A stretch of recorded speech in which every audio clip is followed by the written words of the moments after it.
Pues ni se ve, pero bueno.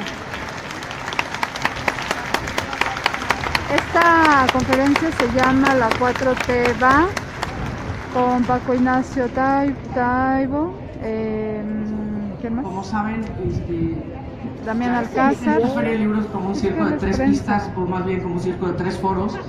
Entonces, tenemos muchas variables, entre ellas, Epigmenio mandó un recado pidiendo una disculpa, su avión se retrasó.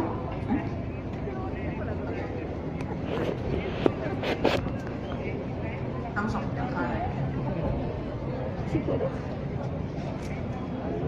Pues ya está. Buenas tardes a todos, mi nombre es Marina Taibo, soy parte de la Brigada para la Ley de Libertad. Bienvenidos a este foro Francisco Hannes, por fin otra vez en el Zócalo.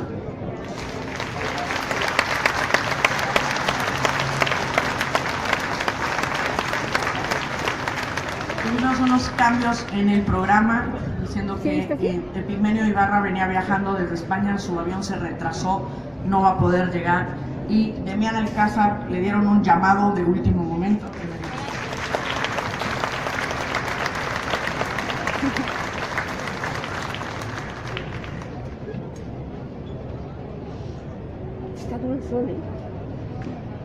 Tengo que pedirles permiso para que me salga bien esta charla y suelte los cañones de la 4T va y no hay quien la pare. Tengo que pedirle permiso a esta asamblea para poder fumar, pues si no me apendejo todito y me quedo pensando. Entonces, los que no tengan inconveniente, favor de levantar la mano. Gracias. Los que estén en contra, uno, ya chingamos. Muchas gracias, compañeros.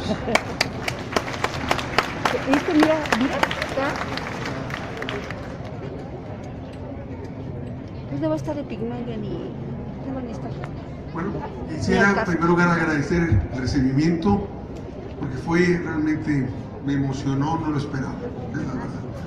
Y vamos a empezar, vamos a esperar que venga en este momento también el señor Díaz Polanco, pero creo que podemos empezar ya. Buenas tardes, México. Saludamos a todos y a todas aquellas que nos ven a través de los canales digitales de la Brigada para Leer en Libertad, como también a todas y a todos aquellos que están aquí en el Zócalo, en esta fiesta de la cultura, que es la Feria Internacional del Libro en el Zócalo. Desde el corazón del país les damos la bienvenida. Hoy esperábamos a dos líderes imprescindibles de la Cuarta Transformación. Ya avisó Marina cuál es el motivo por el cual no están. Llega Epigmenio, pero no alcanza a llegar a la hora de la charla, y Damián, por desgracia, tuvo llamado.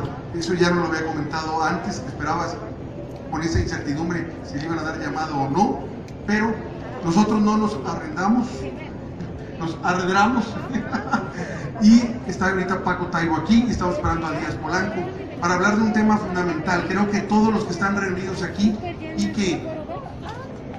¡Bravo! ¿Ya llegó quién? Uno de los El presidente de la Ahí está. asamblea de esta ciudad, Héctor Díaz Polanco, dispuesto a también decir la 4T va. Esto se va a poner bueno, compañeros. Tenemos a dos líderes también indiscutibles de la Cuarta Transformación en estos momentos con nosotros, y creo que todos los que están reunidos saben los momentos históricos que estamos viviendo y lo que está realmente en juego. Cada uno de nosotros sabe en el fondo de nuestro corazón, pero el destino de nuestro país, México, es muy diferente al que nos han dado los gobiernos neoliberales. Todos en el fondo de nuestro corazón sabemos que nuestro país merece algo mejor a las obras que nos han dejado, de cómo nos han estafado el futuro una y otra y otra y otra vez. Hemos sido demasiado tolerantes con respecto a esto. Creo que estamos conscientes de este punto crucial histórico, el que estamos viviendo, en el que nosotros ahora sí podemos definir el futuro de nuestro país, en el que cada uno de nosotros va a definir el futuro suyo y el de sus descendientes, porque lo que está en juego es enorme. No solo la reforma energética, no solo la reforma tributaria o la reforma de salud o la reforma educativa, está ver básicamente qué país queremos, que no es el que nos han vendido y el que nos han secuestrado. Precisamente titulamos esta charla La Cuarta va, porque va sobre quien sea, ya no la para nadie y no nos vamos a dejar. Precisamente aquí, con Díaz Polanco y con Paco Taibo, que son precisamente líderes indiscutibles de esta cuarta transformación, vamos a dar, junto con cada uno de ustedes y los que están allá en las redes viendo, esa batalla desde la trinchera de cada uno, porque pase lo que pase, estamos conscientes de lo que está en juego y no nos vamos a dejar. ¡Bravo! El próximo 20 de noviembre, creo que nos está convocando el presidente. Sabemos que tenemos que estar aquí, que vamos a estar aquí, que vamos a demostrar ahorita, como se está haciendo ahorita, otra vez, el Zócalo se ve lleno, se ve vivo, con gente. Ahora va a estar rugiente, definiendo el destino del país, porque eso es precisamente para lo que estamos siendo convocados y por la razón que al final de cuentas ustedes vinieron. No vinieron por curiosidad, vinieron porque saben lo que está en juego, porque saben que la cuarta va. Ahora sí, los dejo por favor a ustedes. ¡Sí! ¡La cuarta!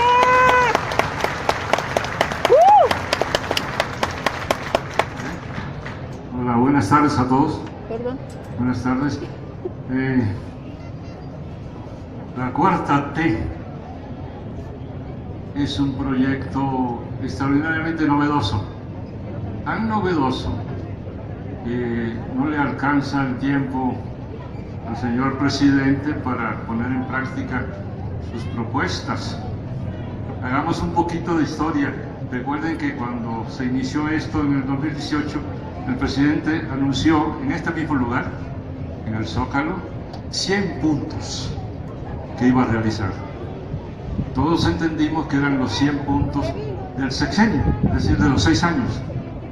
Pues hace meses, en el primer balance, ya habíamos hecho varios balances, incluso al primer año del gobierno, para examinar esta propuesta de 100 puntos, y al primer año ya llevábamos alrededor de 58 puntos realizados. Pues en el último balance está en 98. Y los dos que faltan, algunos son obvios que no se podrían realizar en un sexenio. En el mejor de los casos se podían comenzar. Y yo creo que se comenzarán en su momento. Me refiero, por ejemplo, al punto relativo a la descentralización de la política del país y de la economía, etcétera, a través de descentralizar los ministerios, las secretarías de Estado hacia lugares de los estados de la República, las entidades federativas. Eso es complicado y no se puede realizar. Pero en general, la conclusión que sacábamos, incluso con los compañeros que vinieron del extranjero a los actos de toma de posesión, que a nuestro juicio en realidad se trataba no de los 100 puntos de la cuarta transformación, sino de los primeros 100 puntos de la cuarta transformación. Porque si ustedes examinan lo que se ha realizado en los últimos 3 años, encontrarán que probablemente no hemos hecho la contabilidad, pero estoy seguro que si lo hiciéramos, nos acercaríamos por lo menos a 50 o 60 puntos de carácter estratégico, incluso algunos, que ya se plantearon adicionales a estos 100 puntos y que en lo fundamental se realizaron.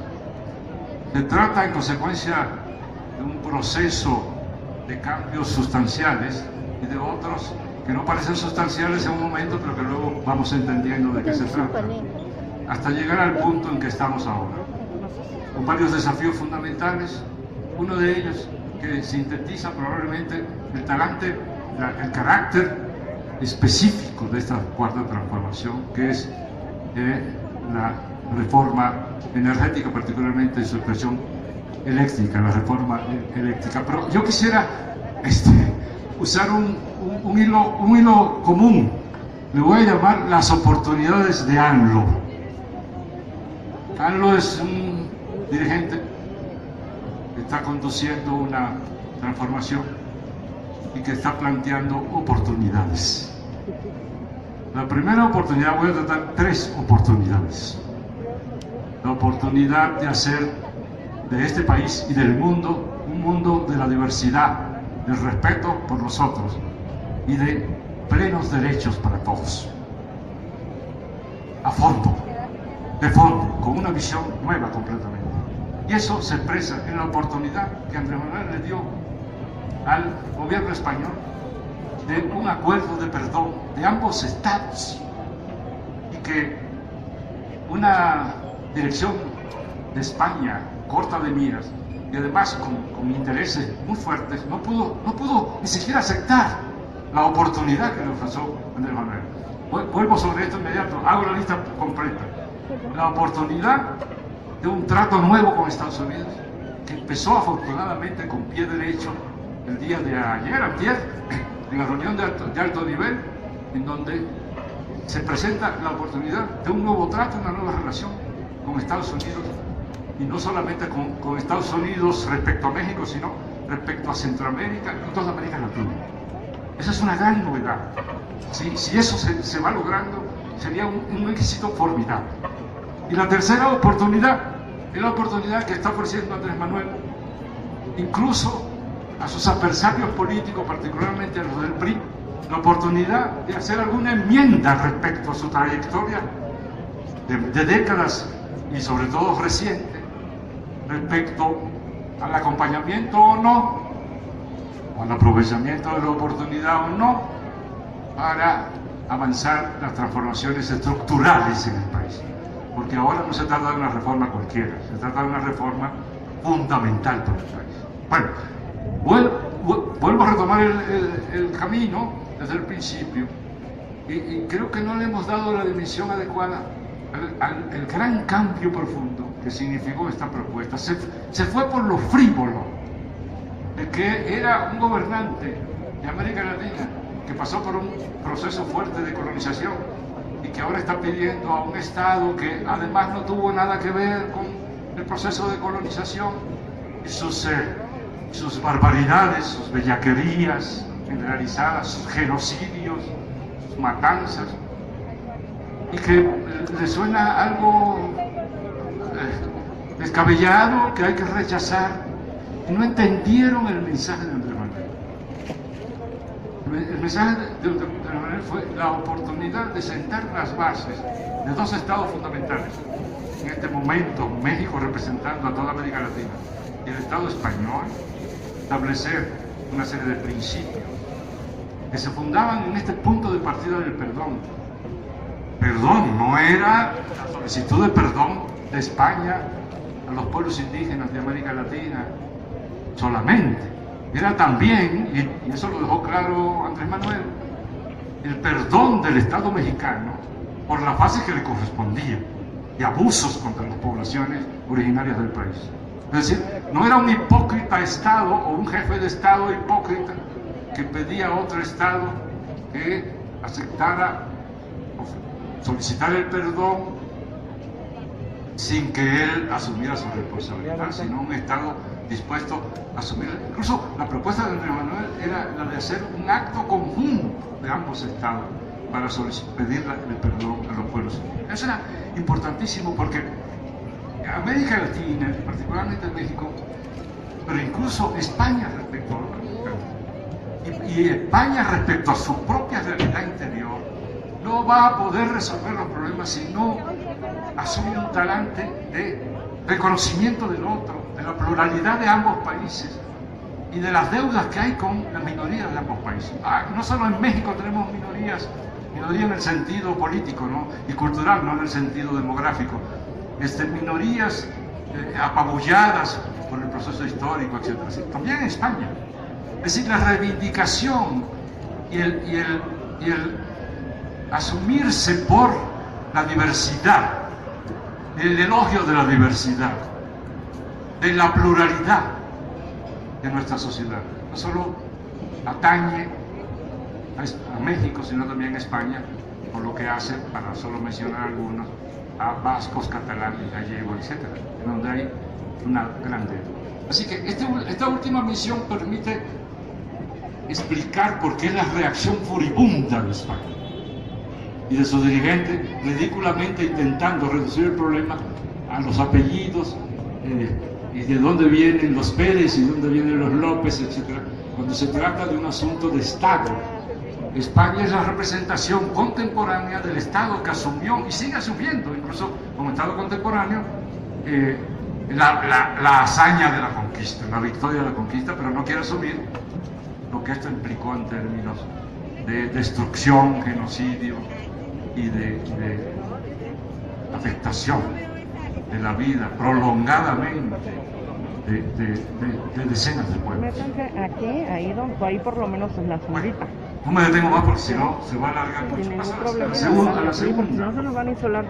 Está muy fuerte el Gracias. Entonces, si quieres, vénganse aquí. Tiene la misma característica de la anterior, en el sentido de que en ambos casos la posibilidad de obtener el objetivo, la oportunidad de esta nueva relación que se inició ya formalmente, está acompañada de un posicionamiento de la derecha mexicana, tanto en el caso del perdón para los pueblos, para establecer una nueva plataforma de relaciones, de visión de lo diverso, etcétera, que beneficiaba a ambos países. Igual, en este proceso, Andrés Manuel trabaja, digamos, con la derecha pisándole los pies, metiéndole zancadillas, asustando a la gente. Ustedes deben haber oído muchísimas veces, es que Andrés Manuel lo está haciendo mal porque está desafiando a Trump, estaba Trump. Y ahora lo está haciendo mal porque está desafiando a Biden. O sea, lo que ustedes quieren es que tengamos un gobierno que no asuma un elemento estratégico para nosotros, que es el de ser un país soberano que construya una nueva democracia sobre la base de una autodeterminación bien aceptada. Eso no vamos a establecer en este país.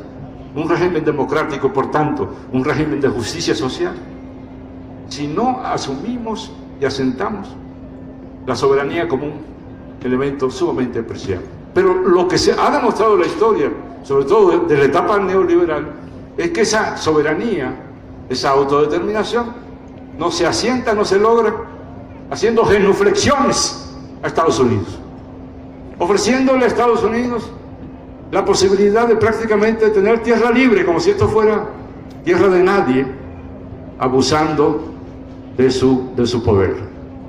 Lo que está procurando entonces Andrés Manuel es dar la oportunidad de que tengamos una nueva relación fundada en el respeto mutuo y que ya no se centre en los elementos de represión, sino en los elementos de reivindicación que tenemos planteado. Y lo plantea igual con una visión ecuménica, no solo para México, también para Centroamérica, y va convenciendo a los norteamericanos de que si quieren fronteras seguras y si quieren resolver el problema de la migración, necesitan en consecuencia ir con México en la idea de que tenemos que atacar las causas y no solamente reprimir a los migrantes, buscar reprimir a la delincuencia organizada, etc.,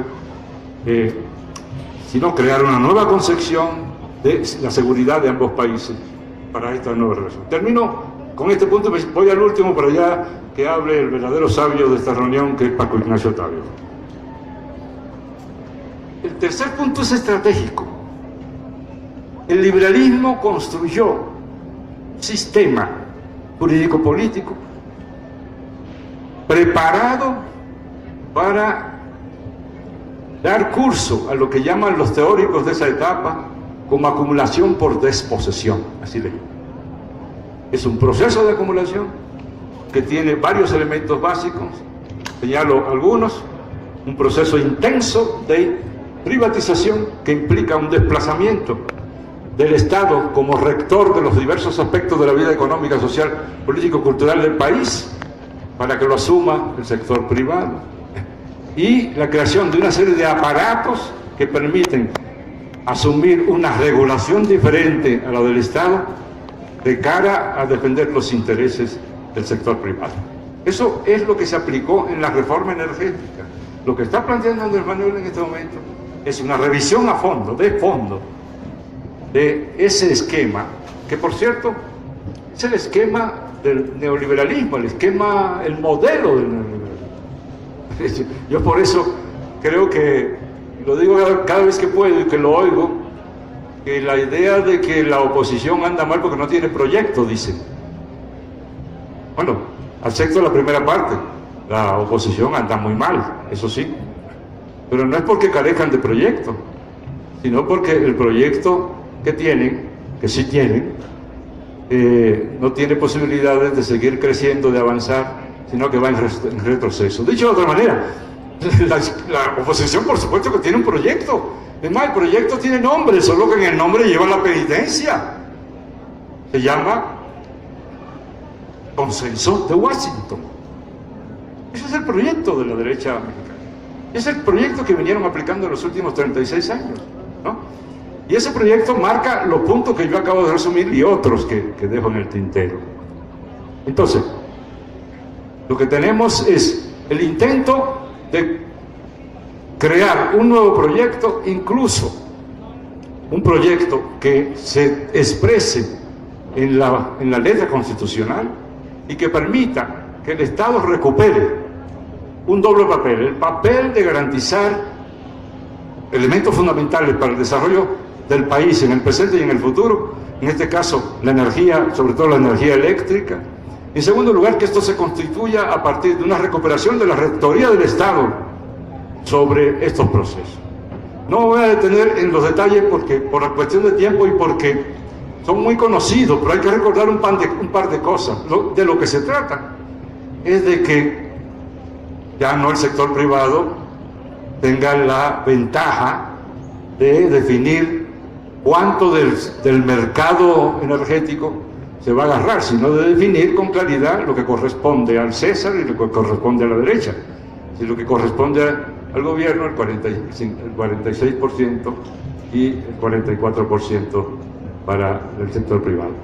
De tal manera que al mismo tiempo se despeje el camino de un truco que usó el neoliberalismo, y es no solo acotó constitucionalmente al Estado para poder hacer negocios a sus anchas y abusando no solo de la población, sino abusando en el sentido de despojando a la nación de recursos fundamentales, incluso explotándolos de manera irracional, de tal manera que creó órganos llamados autónomos que garantizaban que por más que se movieran, el gobierno no pudiera lograrlo. Ya nos hemos olvidado de un punto, Andrés Manuel intentó, mediante varios procesos de reforma legal y de decretos, modificar la relación energética en el país. ¿Y por qué no lo logró? Porque los órganos autónomos que creó el propio neoliberalismo echaban abajo las decisiones que quería adoptar el gobierno, metiendo recursos ante los órganos judiciales, etcétera, etcétera, etcétera. Entonces la única forma de obtenerlo es haciendo una reforma constitucional. ¿Qué significa eso en términos periodísticos, de escándalo político? Que Andrés Manuel está ofreciendo la oportunidad al PRI en particular de poder enmendar el camino si no quiere ir en una trayectoria descendente hacia su extinción. Esa oportunidad también es importante y es algo que va a definir el destino de este país en las próximas décadas. Probablemente, y no exageremos, definirá el destino del país en lo que va por lo menos de esta primera parte del siglo XXI. Es fundamental porque va acompañado de un elemento del futuro, no solamente del presente, sino del futuro, el destino del país por lo que hace a la soberanía energética, que se refiere, como sabemos, a los grandes yacimientos de litio que tiene México y que serán la base de los desarrollos futuros en términos energéticos a escala global, a escala mundial.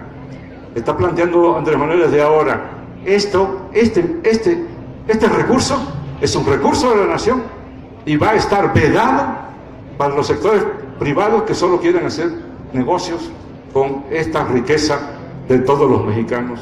Y en consecuencia, por eso, además de por lo dicho anteriormente, esta oportunidad que ofrece Andrés Manuel es de carácter también fundamental y podrá tener un impacto en nuestro país de largo plazo. De tal manera que se trata de un momento estelar del proceso político de nuestro país, lo que estamos viviendo. Y tenemos que estar atentos. He dicho todo esto con la intención de alentarlos a estar alerta a estos elementos fundamentales de nuestro proceso de transformación en el marco de la cuarta transformación, que podrán ser elementos fundamentales no solo para la cohesión nacional, para la soberanía nacional, sino también en algo más concreto, la vida personal de todos. El hecho de que esta cuarta T está construyendo un modelo nuevo de estado de bienestar que ya está teniendo efectos muy positivos en nuestra sociedad. Bueno, gracias por su atención. Muchas gracias.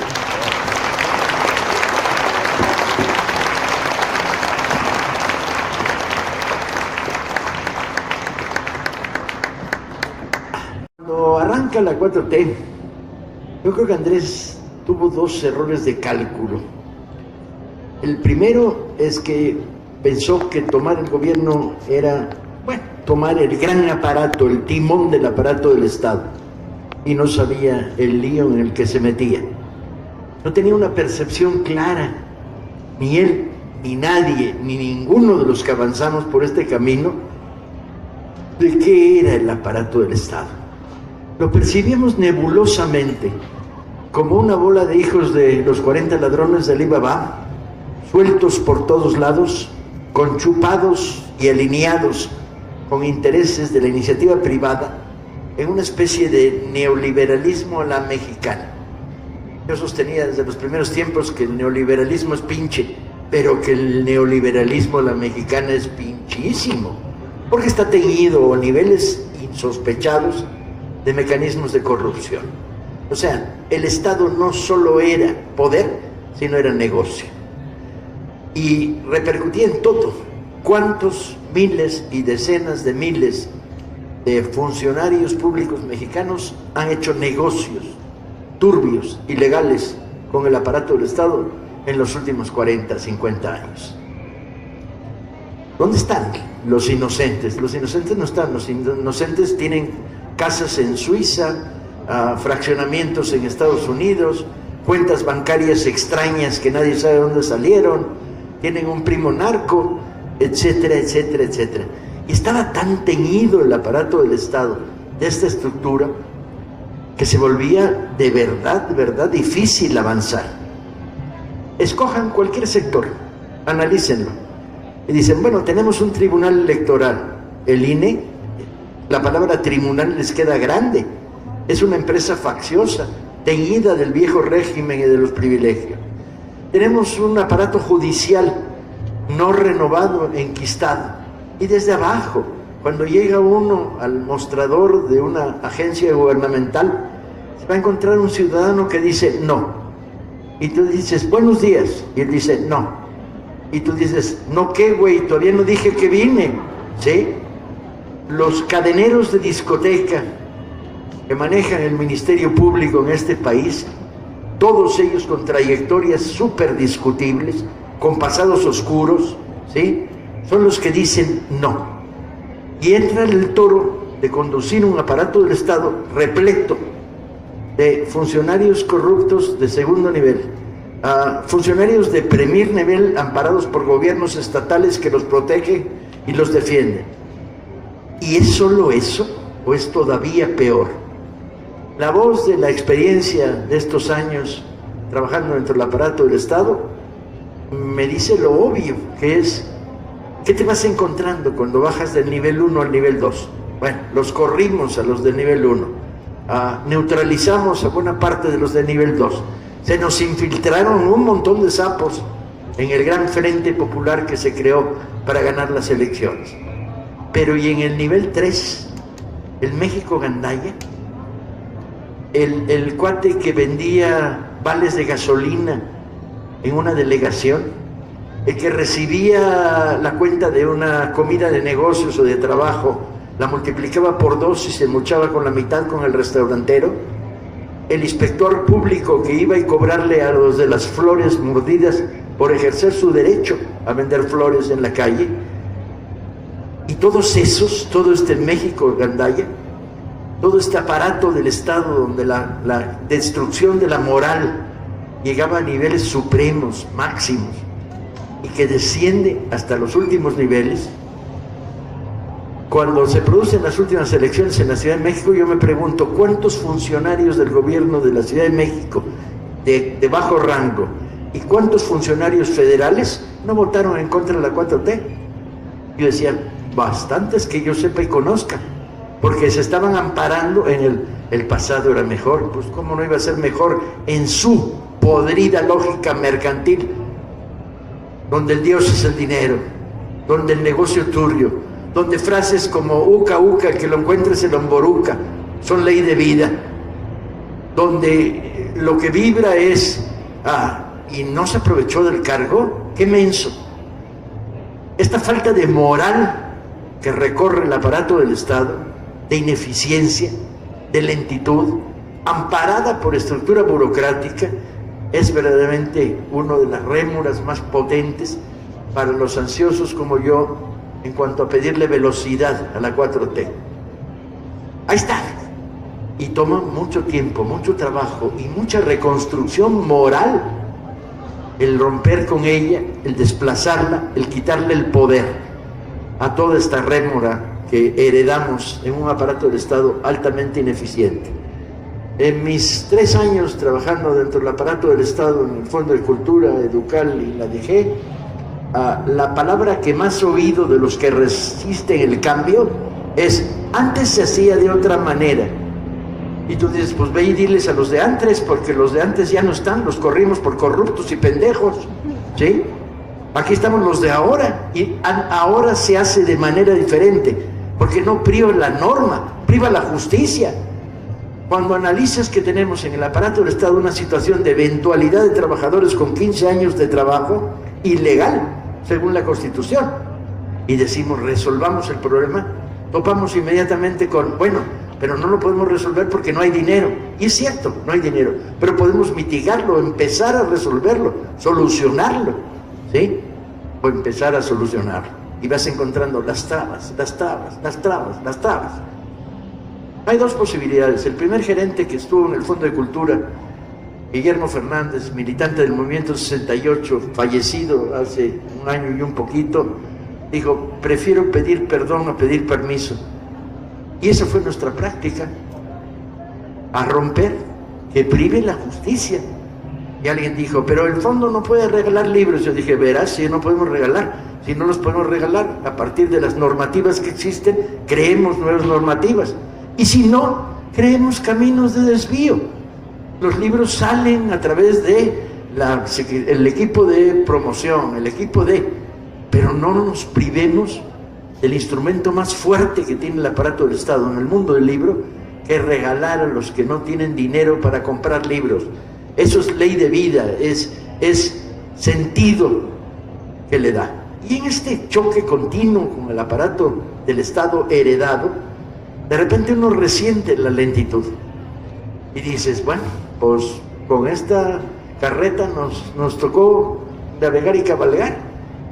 Y hay que ir combatiéndola lentamente, modificando las estructuras legales y limpiando el aparato del Estado, moralizándolo, planteando que el mejor candidato para un puesto no es aquel que es popular, sino aquel que es moralmente indiscutible, ¿sí?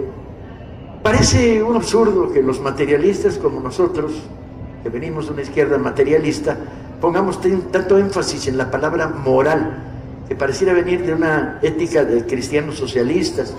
Pues eso es lo que hay, y es fundamental, compañeros. El segundo problema que Andrés enfrentó y no midió era la velocidad que el aparato del Estado podía gestar reforma.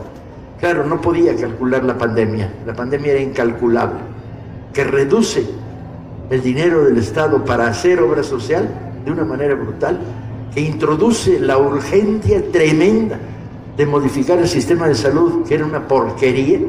En este país se inauguraron hospitales que no tenían techo, con presidentes contando la cinta. En este país hay hospitales donde se vendió el equipo de radiología. En este país hay hospitales donde los médicos tienen la consigna de firmar las medicinas y pedirlas a la farmacia de enfrente, que por cierto es propiedad de un administrador de un hospital. Este es el nivel del basurero que heredamos, construido por la burocracia y el poder priista, panista, perredista, ¿sí? Calcular esto resultaba prácticamente imposible. Y sin embargo, yo me sumaría al lema de esta conferencia: la 4T va y va para adelante. Y la notas en esto. Hemos logrado confrontar la pandemia de una manera sensata, con voluntades heroicas de lo que fue la primera línea, compañeros, enfermeras, doctores, pero también con una organización diferente, ¿sí? Reparando donde se pudo reparar injusticias, brincándote la barda donde no las podías reparar y tenías que parchar. En el apoyo social, de repente uno se pregunta, ¿se ha detenido el apoyo social, los programas sociales? Y es lo que no se ha detenido. Miramos en corto y planteémonos el problema en sus reales y terribles términos. Hace falta una cuota de optimismo y me parece que no lo estoy dando contra mi costumbre, ¿no? Contra mi costumbre yo peco de optimista, por una razón muy sencilla: los optimistas sufrimos después.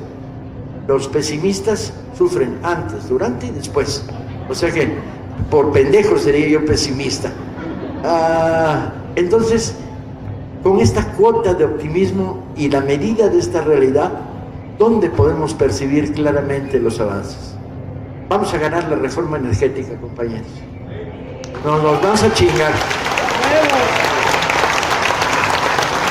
Vamos a salir de la pandemia con un nuevo proyecto de salud vinculado a los ciudadanos, de salud pública, no privada. Vamos a salir de la pandemia con una sociedad de lectores, esas se las vamos a ganar a chingadas, no hay ninguna duda. Y dentro de 3 años habremos aumentado el nivel de lectura de este país, habrá miles de clubes de lectura por todos lados, cientos de nuevas bibliotecas. Vamos a ganar la batalla de la lectura, de eso no tengo ninguna duda. Y vamos a ganar la batalla de la violencia a través de la moralización de los cuerpos represivos, porque hay que llamarlos como lo que son, del crimen organizado. Pero también y sobre todo, gracias a los programas sociales que van reconstruyendo sociedad organizada. Ahora bien, ¿va a poder solo Andrés Manuel desde el gobierno? No, digámosle la verdad, Andrés, no vas a poder solo desde el gobierno. Necesitas pueblo organizado, coño. Necesitas pueblo organizado. Necesitamos ser la quinta palanca de la 4T. Pueblo organizado, pueblo defendiendo, pueblo proponiendo, pueblo criticando. El miedo que de repente adquirimos como gobierno a la crítica, hay que despojarnos de él. Hay 2 tipos de crítica: la crítica pinchurrienta de los magnates de la comunicación, de los pirurris del pasado, de los corruptos intelectuales que vivieron de beneficios y negocios turbios, que bueno, ese nos hace lo que el viento a Juárez, nos pasa por abajo de los pantalones, hombre. Y hay otra crítica que es justa, la del ciudadano que dice, sería mejor si, o queremos esto, o esto va muy lento, o esto, y que denuncia y que apoya. Necesitamos pueblo organizado, y en las próximas batallas, mucho pueblo organizado, mucho más de lo que teníamos cuando ganamos la batalla de las elecciones. Ahí vamos hacia arriba, la ola venía, nomás te montabas en la ola y órale. Ahora no, ahora ¿qué tenemos enfrente? Tenemos un PRI que es un despojo de lo que era. Tenemos un PAN que tiene dudas si irse a negociar con el Papa, y el Papa es de izquierda, no los quiere. Tenemos un PRD que ya está a punto, lo poquito que les queda, van a tener que irse a los ranchos que ilegalmente adquirieron durante sus administraciones. Entonces, ¿dónde está? ¿Qué es hoy la derecha? La derecha es un conglomerado de los grandes negocios del poder, algunos gobernadores en algunos estados y un aparato mediático como nunca se había visto en la historia del país. Desde la época de Madero no se había repartido tanta mierda contra el presidente como la que se ha repartido en estos últimos 2 años. Mentiras, noticias falsas, insultos, injurias, desinformación para aventar para arriba. Yo tengo la costumbre en las noches de checar cómo va la pandemia. Lo primero que encuentras son las informaciones del sector salud, que van diciendo va disminuyendo el número de hospitalizados, va disminuyendo el número de muertos. La vacuna está funcionando. Y luego ves los titulares de los 4 grandes periódicos de este país, o de 4 de los 5, que lo que hacen es sumar el número de contagiados y el número de muertos. De tal manera que la sensación que crean en el lector es que la pandemia sigue creciendo. Y las cifras son contradictorias. ¿Por qué usan unas cifras que suman desde el principio que cayó la pandemia cuántos enfermos ha habido y hay? ¿O por qué no usan la de tenemos todos los días menos muertos y menos hospitalizados? Que esa es la medida real. Necesitamos convertirnos en comunicadores. Yo sé que es mucho pedir, pero así como lo hicimos una y otra vez a lo largo de tantos procesos electorales, una y otra vez cuando compartimos y combatimos la mentira con la palabra del movimiento, tenemos que volver a ganar a la vecina, decirle, oiga, vecina, no sea tan pendeja, no es cierto lo que están diciendo, hombre, vea, aquí tienen la cifra. ¿Cuántos son receptores de programas sociales? ¿Cuántos de estos programas sociales han salvado la vida económica de millones de mexicanos? ¿Cómo van estos programas? Pues el mío va muy lento, pero va. La 4T va. Y como buen optimista, no nos van a poder parar. Están condenados a una derrota histórica. ¿Basta con eso? No. Una derrota histórica se produce con un gobierno como el que tenemos en estos momentos y con pueblo organizado. Gracias, compañeros.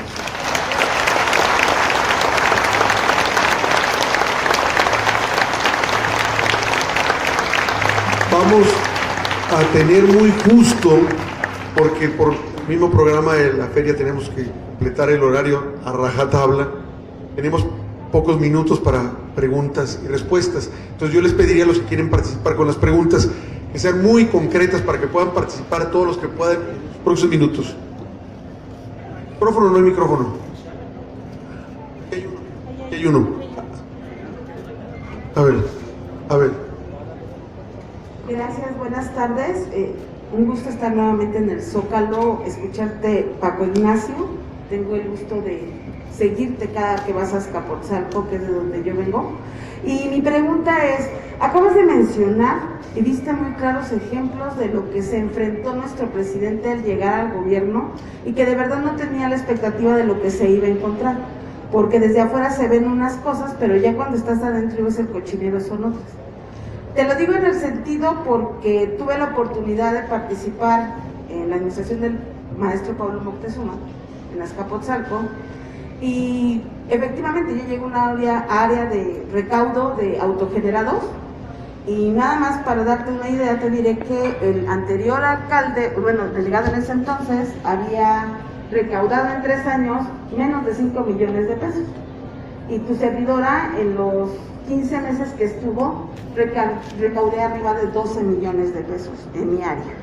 Entonces, sí es muy importante, y decías otra cosa, que también tenemos que ser ciudadanos que denunciamos, que seamos críticos, pero desgraciadamente en los gobiernos de la 4T, en algunos, no en todos, pero lo digo por amargas experiencias, cuando nosotros hemos querido ya como ciudadanos hacer denuncias, acercarnos a nuestras autoridades que fueron electas con nuestro voto, nos encontramos también con esa pared, porque sabemos, como bien lo dijiste, se colaron muchos sapos. Es así que por eso te puedo decir que el pueblo de Azcapotzalco sigue siendo obradorista y va a seguir siendo obradorista. No quedó un alcalde de la extracción de Morena, pero fue por elección de candidatos. Desde el primer año de gobierno del candidato que iba, porque se quería reelegir, hubo mucho descontento porque regresó toda la estructura que estaba con el PRD a los puestos donde tanto habían robado y lo volvieron a hacer desgraciadamente bajo el amparo de Morena. Pero eso a quienes creemos en el proyecto de Andrés Manuel no nos detiene. y seguimos tocando puertas y seguimos haciendo conciencia con nuestros vecinos, como tú decías, de que no se dejen engañar. Y sí, la pregunta ¿es viable o no entonces hacer las denuncias? Porque entonces te etiquetan y ya eres traidor a la 4T. Y a mí algo que me enseñó mi abuelito fue: valiente es el que se enfrenta a sus enemigos, pero aún más valiente el que se enfrenta a sus amigos. Gracias.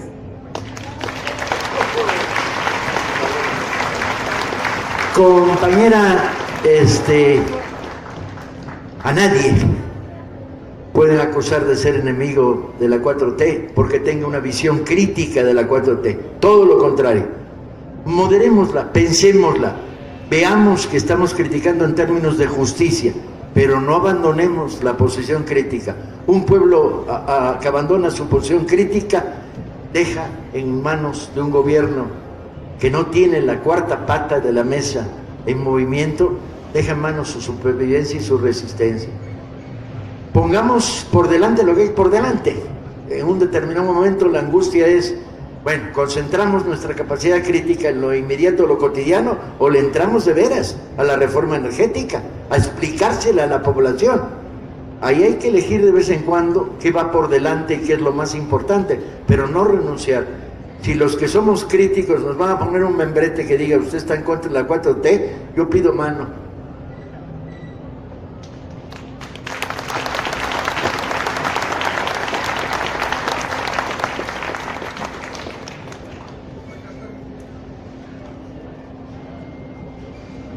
Si no, a ver si así se escucha, Paco.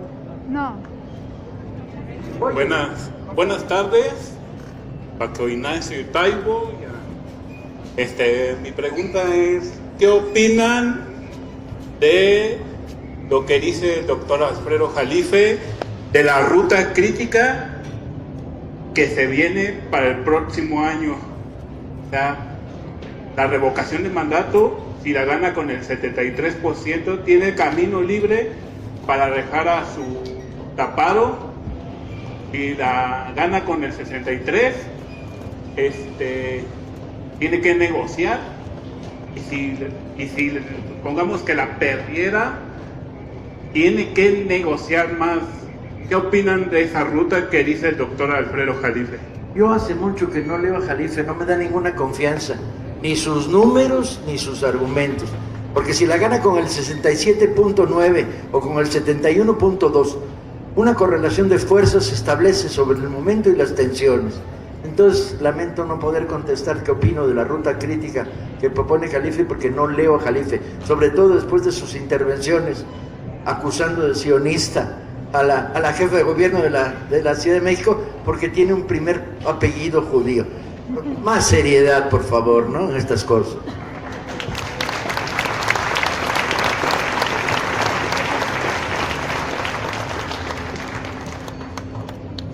Gracias. Paco, esta pregunta es en torno a tu optimismo confesado.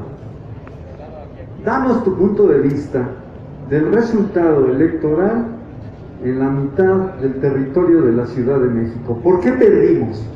¿Por qué perdimos puntos que se consideraban bastiones de Morena? Y tú lo sabes. ¿Qué nos pasó? Se consideraba mal, compañeros. Tuvimos más votos de los que habíamos tenido en esas delegaciones. Entonces, la percepción de perdieron la Ciudad de México es una percepción de Excelsior, Reforma y el Universal, compadre, más todos los comunicadores de televisiones privadas. Hagan los números, vean que en las últimas elecciones en Coyoacán tuvimos más votos de los que habíamos tenido. Delegación. Pero no estamos gobernando Coyoacán. ¿Ok? Coyoacán. Porque se juntaron tres fuerzas, imposible de reunirse por razones de principios. Se reunió una campaña de publicidad y hubo malas elecciones de candidatos. Yo creo que son los tres factores y son transparentes, pero vean los números, vean dónde tuvimos menos votos, en qué delegación del DF tuvimos menos votos, en ninguna. Y entonces enfrentamos una fuerza mucho mayor, sumados los votos PRD, mancerismo, PAN y PRI. Y aparte de eso, hubo malas elecciones de candidatos, pues regalaste el paquete, regalaste el pastel. Ataquemos donde tenemos que atacar, revivir pueblo organizado en esas delegaciones, volver a la organización original y no permitirnos nuevamente en Morena que haya candidatos pichurris, sapos salidos de la nada, sin trayectorias que meriten ser candidatos.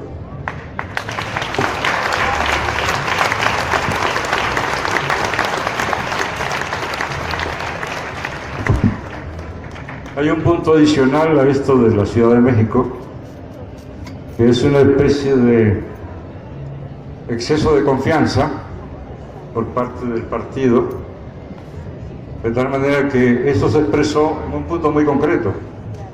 Allí donde perdimos, el porcentaje de población de la oposición que fue a votar, es decir, los sectores obviamente de zonas pudientes, etcétera, es mucho más alto que en las zonas en donde Morena debió haber llevado a la población o impulsado procesos organizativos para que la población fuera a votar.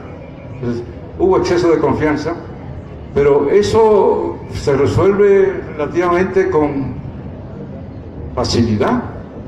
Requiere mucho trabajo, muchísimo. Ya se está haciendo. Trabajo en el terreno, trabajo en los barrios, trabajo casa por casa.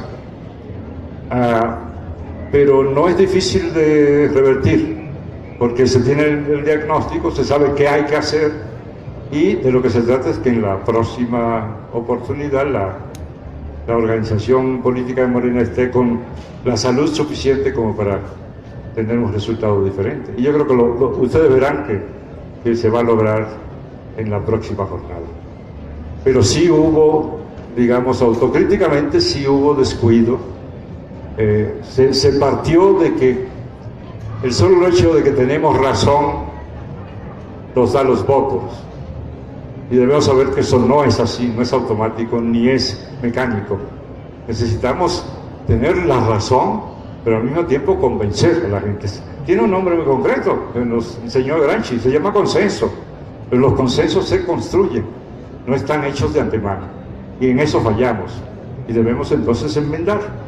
Y todo lo demás que dice Paco tiene razón. No hubo un descalabro realmente de los votos, sino que hubo estas situaciones en lugares muy específicos, y se trata de atacarlos con una mejor organización. Gracias.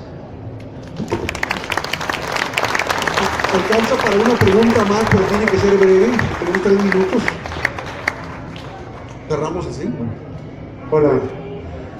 La pregunta es para Paco directamente. Buenas tardes. Primero que nada, te quiero felicitar. Hace 2 años vine aquí a la feria, y lo que era el Fondo de Cultura Económica, los libros por las nubes. O sea, no era nada económico, ¿no? A 2, 3 años con sección anterior. Hoy en día los libros ya son más económicos, ya se acerca más la cultura a la gente. Pero mi pregunta directa va, mencionabas que el plan es acercar la lectura a los mexicanos, y mucho tiene que ver que el proyecto de la 4T seamos un país lector, pero tienes en contra lo que es medios. Tenemos plataformas digitales como Netflix, Amazon. Contra ello, ¿qué plan tienes para que los mexicanos podamos seguir leyendo, podamos enterarnos de la historia de México, y de esta manera seguir apoyando esta cuarta transformación? ¿Qué viene a futuro? Tú como director del Fondo Económico de Cultura, ¿qué vas a hacer? ¿Cuáles son tus planes para acercar a la juventud, a la gente que todavía cree en los partidos como el PRI, PAN, que han olvidado masacres que nos han vendido nuestro país? ¿Qué vas a hacer tú como director para acercar lecturas para que podamos decir y tener una mejor decisión en nuestro voto? Primero, no me pidas magia, porque aunque hacemos magia prácticamente todos los días, la magia tiene límites, compañeros, y pedirle a una institución que se dedica al mundo del libro, que enfrente el problema de revelarle a los mexicanos que si eres priista no tienes memoria de lo horrible que ha sido este país bajo el PRI, es pedirle demasiado. Te pido lo mismo a ti, vámonos trabajando todos. Respecto al precio de los libros, corrijo tu apreciación. El nuevo fondo hace la primera feria del libro en octubre, con libros que habíamos heredado con precios del viejo fondo. Los libros en la librería del fondo que está ahí enfrente, y a los que invito a que asistan instantáneamente después de este acto, están a menos de la mitad del costo original. Sacamos colecciones de 40,000 ejemplares como Vientos del Pueblo, de 20 pesos para abajo. Bajamos la colección popular al 60% de lo que costaba. Sacamos una colección de divulgación de la ciencia al 50% de lo que costaba. El promedio de nuestros libros, cuando los grandes libros de lujo, bla, bla, bla, que estaban en nuestras bodegas, está aproximadamente al 60% de los precios originales que teníamos hace 3 años. Esa magia sí la estamos haciendo, y ahí está, pruébenlo, comparen, vean cómo hay libros de los breviarios a 49.50, y como no tienen problema para encontrar libros de jóvenes que escriben en tierra adentro, a 10 pesos. O sea, la batalla del descenso de los precios de los libros ya la estamos dando y la estamos ganando. La primera. La segunda, ¿cómo demonios un plan integral de fomento a la lectura puede modificar los comportamientos de los mexicanos? Es un problema cultural y muy sencillo. Un país que lee tiene pensamiento crítico acumulado mucho mayor. El libro te abre puertas informativas, reflexivas, ideológicas, emocionales, chinga, ¿sí? Y cuando termine este año, vamos a tener más de 10,000 clubes de lectura, salas de lectura en toda la República. Vamos a haber salido a campañas con los librobuses a recorrer Chihuahua, Tamaulipas, Manzanillo y la costa colimense. Vamos a estar en Chiapas, vamos a estar en Veracruz Centro. Hay un proceso de reanimación brutal y estamos regalando 2.300.000 libros. Una operación, 2.100.000. Ven, cuando me caliento cambio las cifras. Que por cierto el miércoles nos toca regalar. Vamos a hacer en vivo en uno de estos foros el programa Desde el Fondo, y todos los que asistan van a tener un libro grande y va a haber otro regalo más. Hoy en la mañana regalamos 2,000 libros más o menos. Va avanzando, y va avanzando a una velocidad notable el programa nacional de fomento a la lectura hacia una república de los lectores.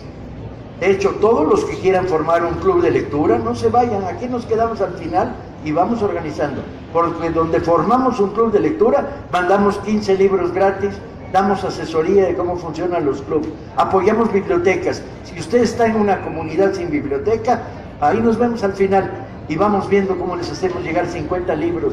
Así haya que hacerle llegar, como nos pasó esta semana, a un lugar que decía carretera Pochutla, Oaxaca, kilómetro 73, en la brecha, 7 kilómetros para arriba. Y le dijimos al compañero, oye, vamos a llegar hasta ahí, pero el pedazo de la brecha bajas tú a recoger las cajas de libros, ¿no? Y lo vamos a hacer, compañeros, no hay ninguna duda de que lo vamos a hacer. Ahora, el proceso de transformación de un conjunto en la sociedad es un proceso que sin pueblo organizado no va a funcionar. No basta con el aparato del Estado, necesita un pueblo organizado. Gracias a todos ustedes por su participación.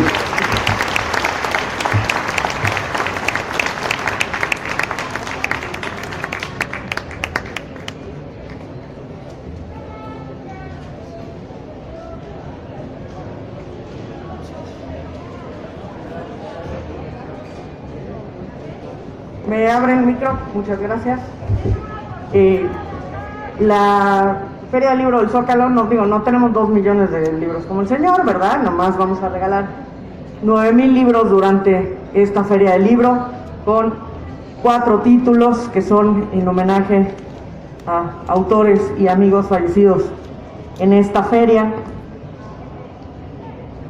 lo logro decir sin chillar, estaría muy bien. Enrique González Rojo, Francisco Hagenbeck, Antonio Helguera y el historiador Jacinto Barrera Basol. Hicimos de estos 4 títulos 9,000 libros para poder regalar, así que les tenemos un regalo. Gracias a todos.